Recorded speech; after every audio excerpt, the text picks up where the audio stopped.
Welcome to the Functional Medicine Radio Show with your host, Dr. Carri Drzyzga, known internationally as the Functional Medicine Doc. Dr. Carri is committed to helping patients find the root cause of their health problems and fixing the cause with natural treatments so they can feel normal again. Dr. Carri is the founder of Functional Medicine Ontario and is the author of the hit book, Reclaim Your Energy and Feel Normal Again. Please welcome your host, Dr. Carri Drzyzga. Hello, everybody, and welcome to the Functional Medicine Radio Show, the only internet radio show dedicated to giving you real solutions to improve your health. Not only are they real solutions, but they're natural solutions as well, because as you know, the one and only true wealth you have is your health.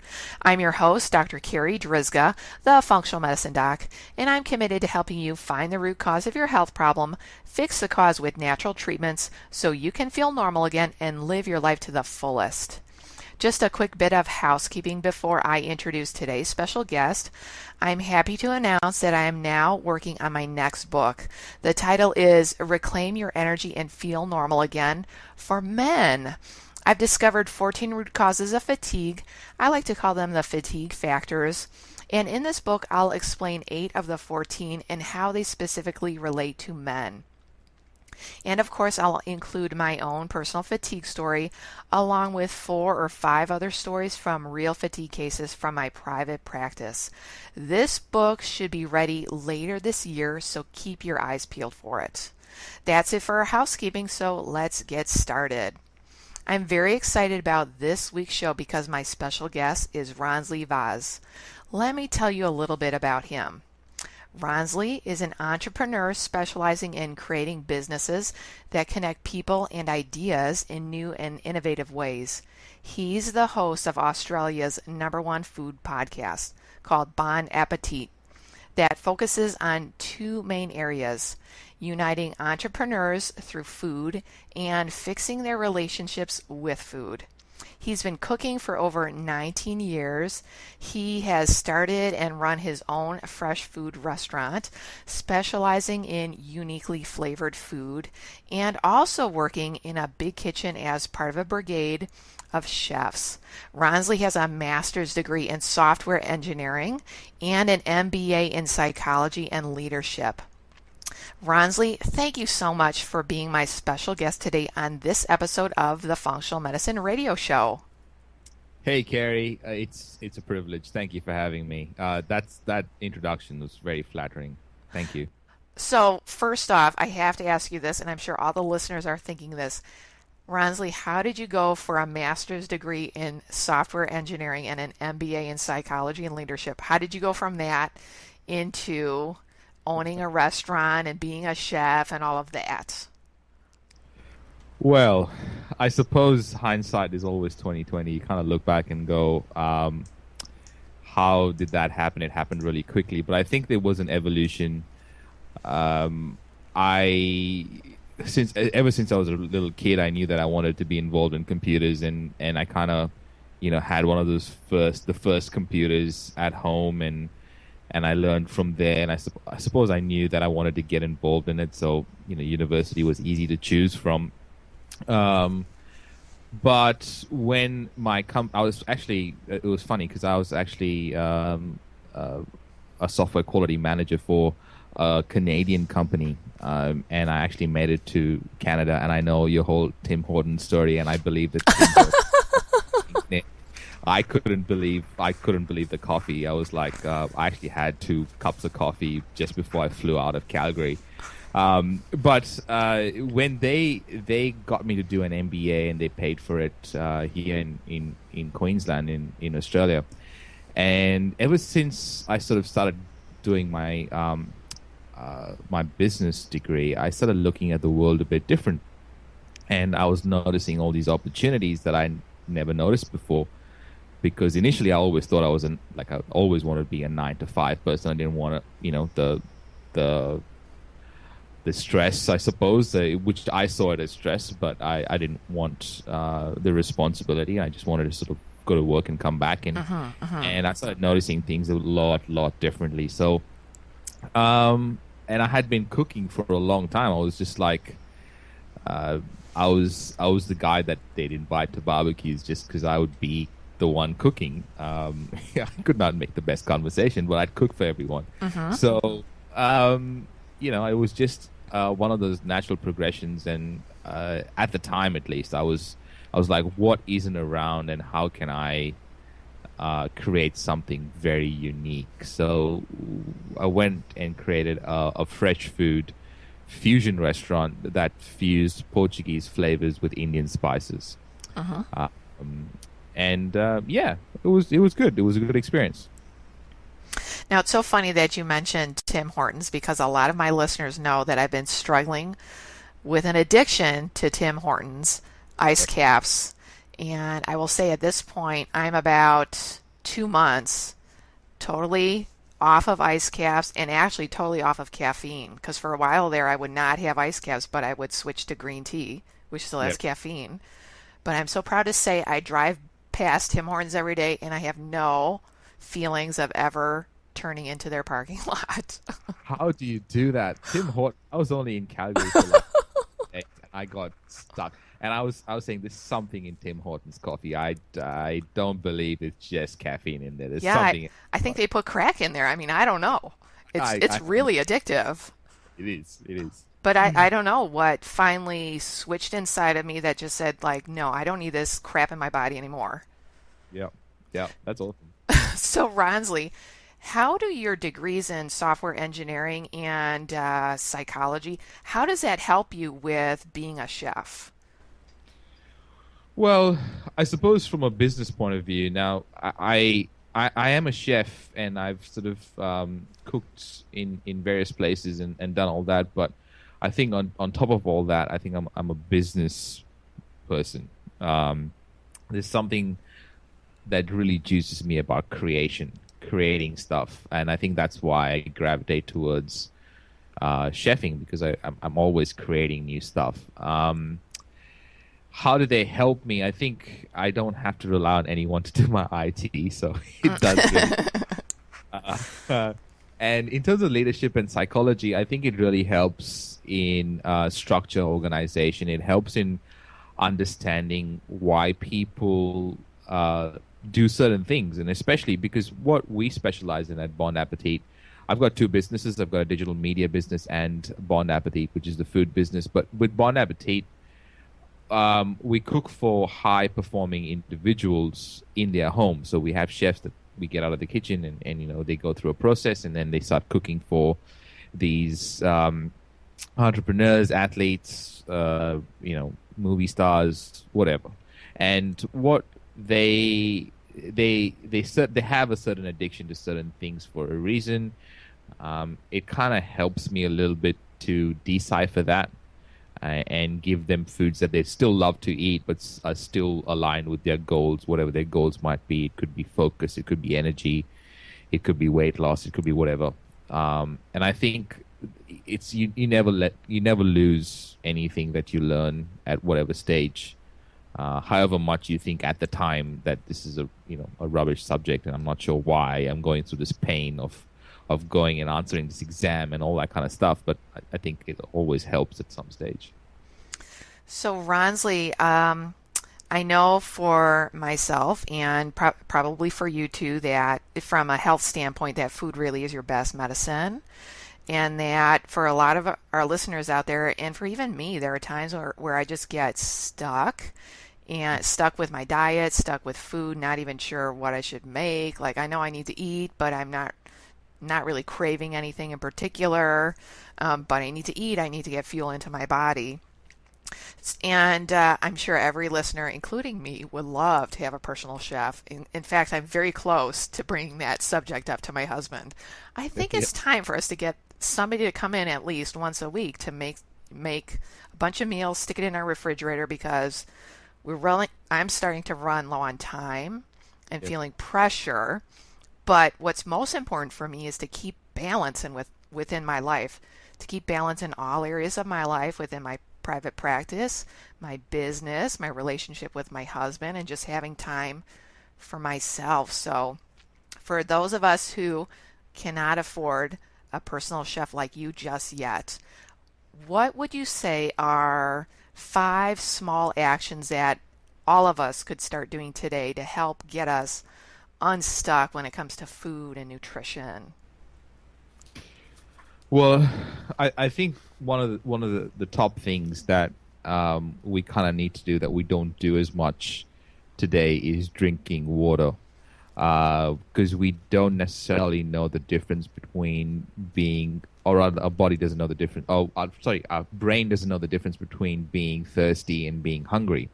So a lot of the times we're actually thirsty and we're not hydrated as much, and we land up reaching for something to eat because we don't know the difference.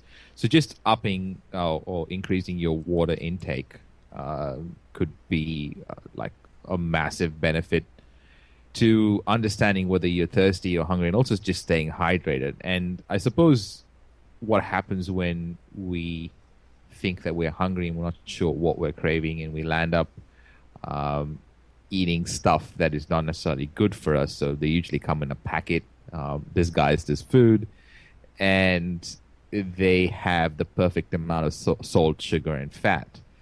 And having the sugar and fat sort of and the salt in the right amount creates a bliss point, which we go every time we put it in our mouth, we go, oh, that tastes good. But it's very superficial. And the salt in those kinds of foods dehydrate us even more, and the sugar and fat make us want to eat more than just one. So it's one of those vicious cycles. So drinking lots of water and then eating food that is just food. Ronsley, I'm going to jump in here. I love that you put water as number one. I don't know if you did that on purpose or it's just random.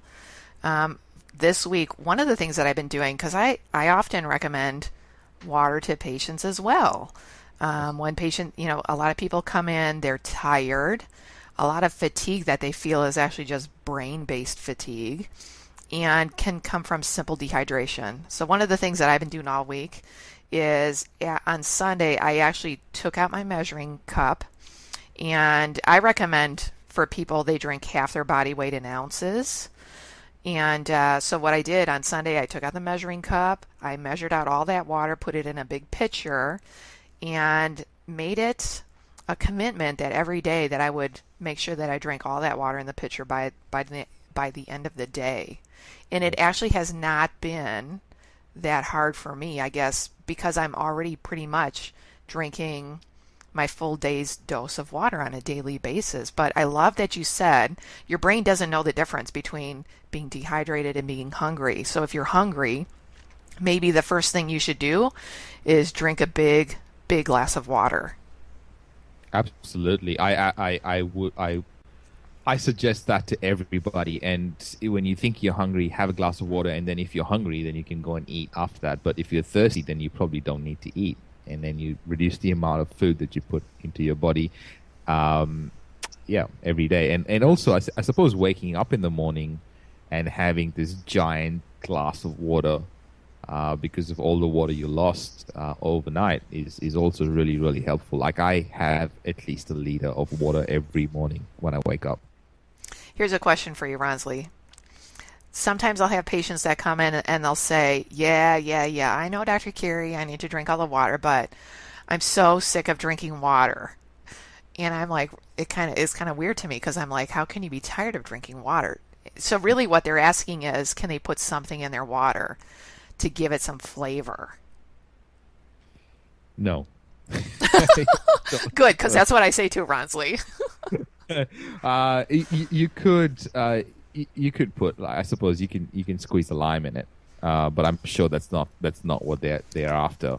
I suppose this is an issue, right? The issue is that most people, and myself included at some stage, was so used to the processed food going into your body that your gut bacteria craves it.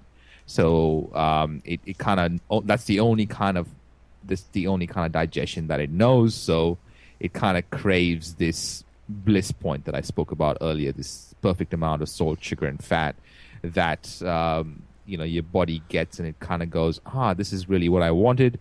But then 5 minutes later, it's craving it again, because that's the cycle.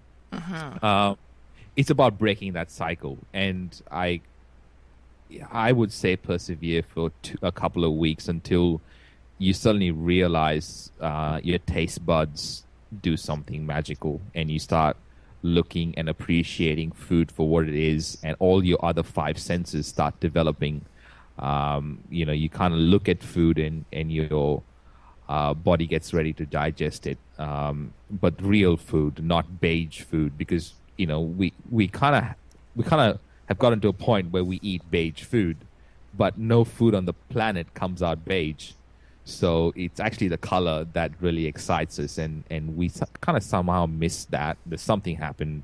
I think industry took over and got us to think in beige. But I think if we think in full color, it's a lot better experience. Yes, the evil food industry. Oh, okay. So water, I love that as tip number 1. Let's go to tip number 2. Tip number 2 is just eating fresh food. I think I know that just eating food, real food. It doesn't matter what you land up doing with it for the time being. Just eat real food, and you can pick the ones that you love, your favorites, because at the end of the day, what you really want is the nutrients. So if you eat the beige food, like I spoke about before, you don't get any nutrients. It's nutrient deficient. So you want to get the food that will actually provide you with the energy that you require, and also digest properly, which is really important. And I think for me, we don't eat real food as much, and we somehow lost that. So just going to the farmers markets and getting that kind of food, and going to the butchers or the fishmongers and getting your meat and fish and your veg from those places will make a drastic difference to your life. Yeah, so as much as you can to go to the source. And so farmers markets have become really popular in our area of Canada, and I think just around the world, that if you have a local farmers market, you should be there supporting it, because the only reason they come there is to sell their produce. And if you're not buying it, at some point the farmers market is just going to go away. So support your local farmers market, your local farmers, as you said, fishmongers, and again, just eat fresh, real food. Yes, absolutely. Support them, because you want them to flourish, not the big industry. Because how can the food be regulated by the Minister of Industries when it should be regulated by the Minister of Health? Exactly. Yeah. Yep. Okay, so we have drink water, just water, not flavored water, and then eat fresh, real food. So what is tip number 3? Plan your meals. I think if you're busy, planning is huge. I believe that if we land up planning our day, and we land up planning our businesses, and we land up planning our holidays so that they turn out the way they should, I think we should plan our meals.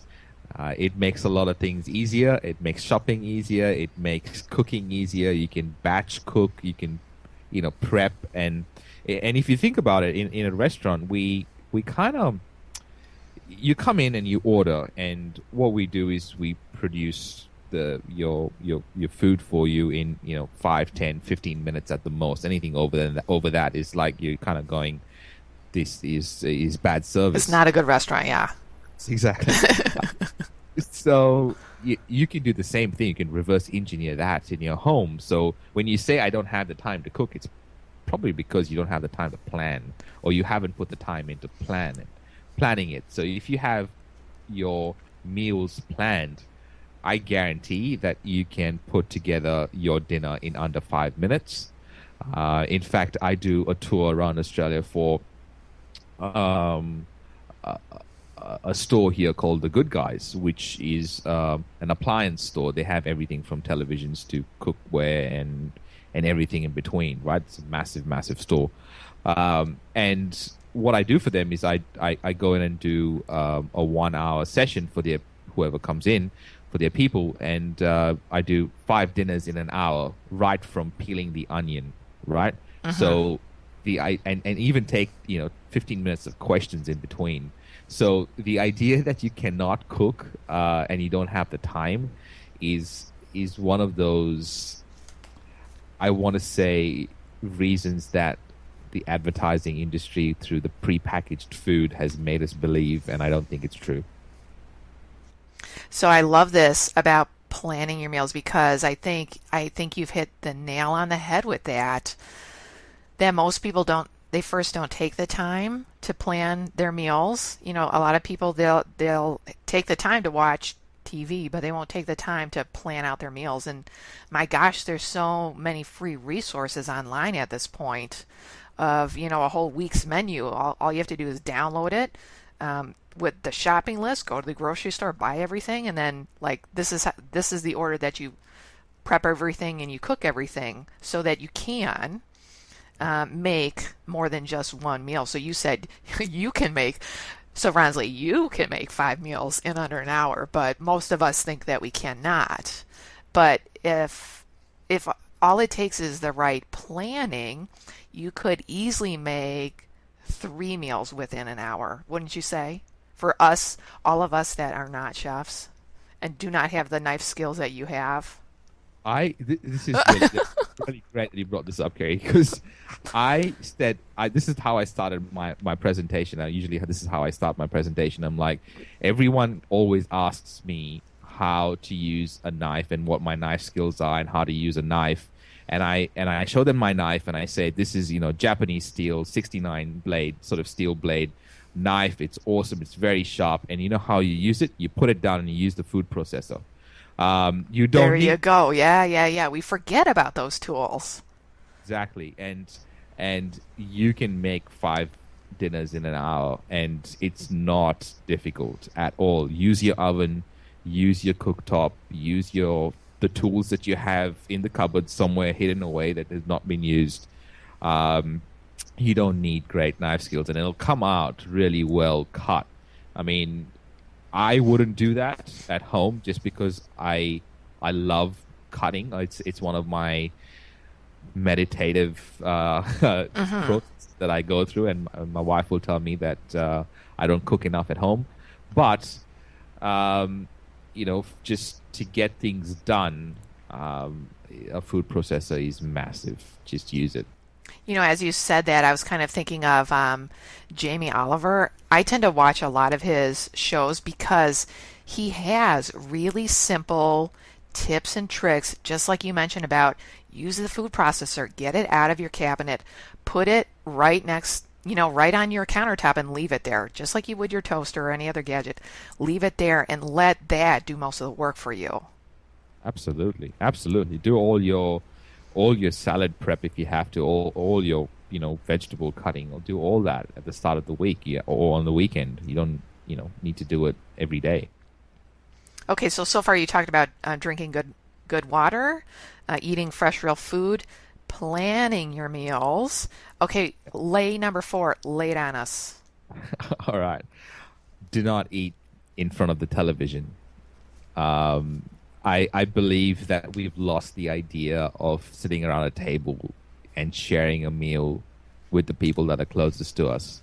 I think that we have, for whatever reason, think that we're getting a lot more work done if we're eating at the computer or in front of the television, or something else that we're doing, and we're sort of eating on the go.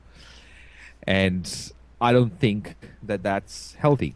I think your body doesn't know what it's supposed to do. And I think that if you sit around a table and everyone's sharing and everyone's talking and everyone's sort of, in food mode, your body kind of goes, oh, I'm in food mode. I'm supposed to get, the digestive tract ready and everything else going. So I believe that we really, for various reasons, the rates of depression don't exist if you share one meal a day with your family.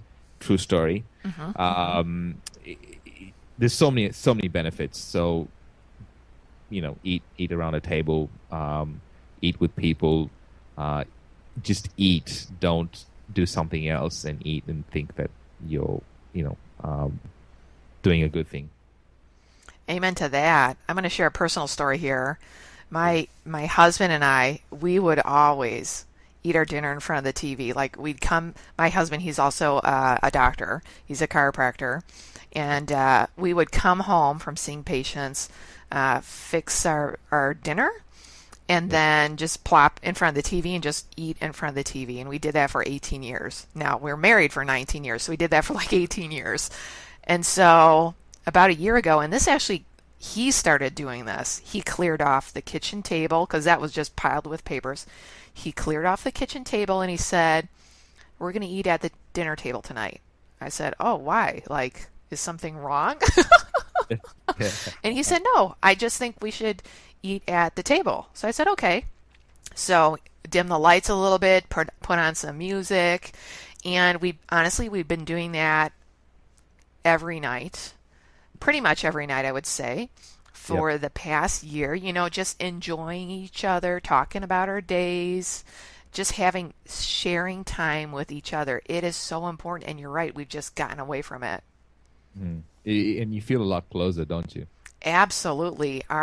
We've always had a great relationship and a great marriage, but just this one little thing has boosted it even more.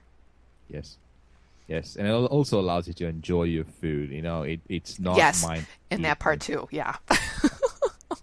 Yeah, as you said, there are tremendous benefits to sitting and eating properly.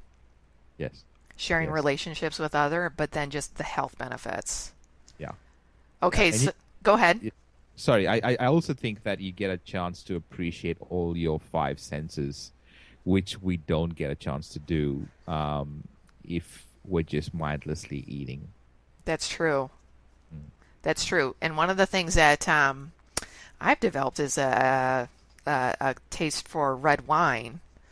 Right. I'm born and raised in Chicago, so like red wine was always like really gross, and I couldn't stand it. And then I married a French Canadian, and they're all about their red wine every night. Yep. But I've learned to appreciate red wine and to be able to taste the subtleties and the nuances, between different brands and whatnot. So yeah, I mean, you're right about that. Okay, so let's get to number 5 because we're starting to run low on time here. What is tip number 5 that you have?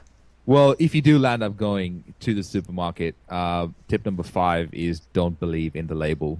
For me, just don't believe that it's low fat, low sugar, high in antioxidants, low in cholesterol, high in probiotics, has only 1 calorie. All that stuff is just marketing. It's just pure marketing gimmick. True, yeah.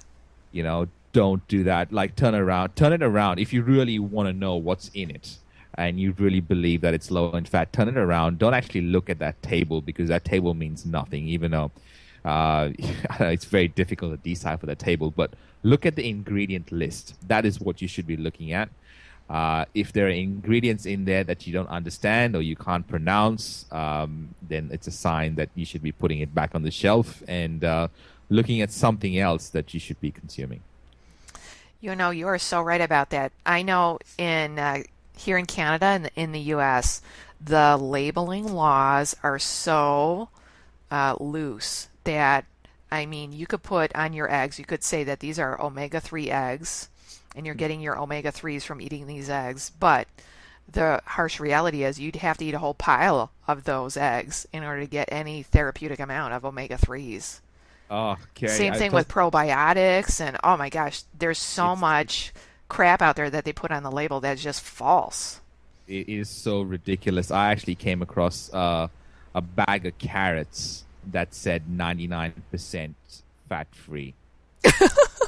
And probably 100% gluten-free.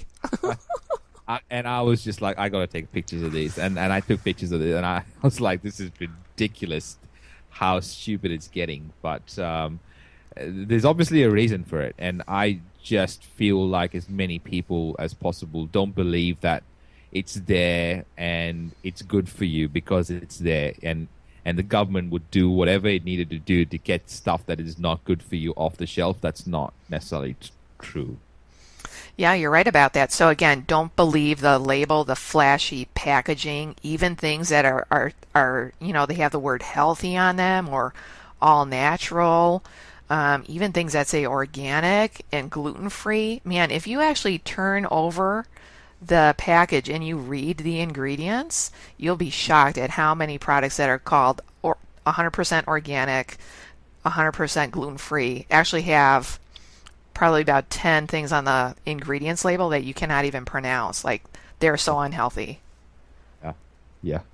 It is really disgusting, actually, that we've gotten to this point. But it's just simple, go back and just eat real food. And, it kind of, if you're going to go buy yogurt, the reason for this is because I buy yogurt, and I have a story that I went through 7 double-door fridges of 4 shelves each to find one tub of yogurt that I could consume that just had milk and cultures in it. Mm-hmm. Yes. That's the reason I put that in there, because, we land up going to the supermarket for things like yogurt. But it's not as simple as what they have on the label. So, make sure you read the ingredients. So for the listeners out there, man, I think that is a great homework assignment. So there you go, homework assignment. Next time you're at the grocery store, take a look at the yogurt, read the ingredients label, and set your timer and see how long it takes you to find yogurt that's just milk, milk and cultures, just as you said. Yes. No added coloring, no added sugar, no added fruits to it, because that is actually not even real fruit most of the time. No, it's not. Not at all. In fact, you can do that at home. Buy the fruit, buy the yogurt, and then, make your own awesomeness with a mixer or a food processor. Absolutely. Oh, Ronsley, I would love to keep chatting with you and keep picking your brain on all of this. You've given our listeners today some 5 amazing small actions that we can all start doing today to help us get more healthy with our diet and with our nutrition routine. Ronsley, how can our listeners find out more about you? Where can they find your podcast? What's your website? Are you on Facebook? Give us the goods. Yeah, right. Bond Appetit, APPETIT.com. So BOND appetit.com is our website. On Twitter, you can find me at Ronsley. I'd love to chat with you, so if you send me a message, I'll respond. And I suppose Facebook, facebook.com/Ronsley. If you need any sort of tips and tricks, and you need someone to chat with about your food, happy to do that. You'll find all the other stuff on Bond Appetit, iTunes, that kind of stuff. But you should listen to Carri's radio show. I think that's gives you a lot of stuff that you can implement today, which is really good for you. So do more of this, I think. So for our listeners out there, if you are jogging right now or riding your bike or you're in your car, don't worry. I'm going to make sure all of those links are in the podcast notes so that you can easily find Ronsley. Ronsley, thank you so much for being my special guest today. This has been a great interview. Thank you so much, Gary. It's been a privilege, and I love the chat. It's been awesome. All right, that wraps up this very special episode of the Functional Medicine Radio Show with Ronsley Vaz. And I want to thank you, our listeners, for tuning in today. And I'd like to invite you back next week for another episode of the Functional Medicine Radio Show. As always, I'm your host, Dr. Carri Drzyzga, the Functional Medicine Doc. Have a great week, everyone. You've been listening to the Functional Medicine Radio Show with your host, Dr. Carri Drzyzga, known internationally as the Functional Medicine Doc. Dr. Carri is committed to helping patients find the root cause of their health problems and fixing the cause with natural treatments so they can feel normal again. Dr. Carri is the founder of Functional Medicine Ontario and is the author of the hit book, Reclaim Your Energy and Feel Normal Again. Please tell your friends about the Functional Medicine Radio Show, and we'll see you next week with more from Dr. Carri.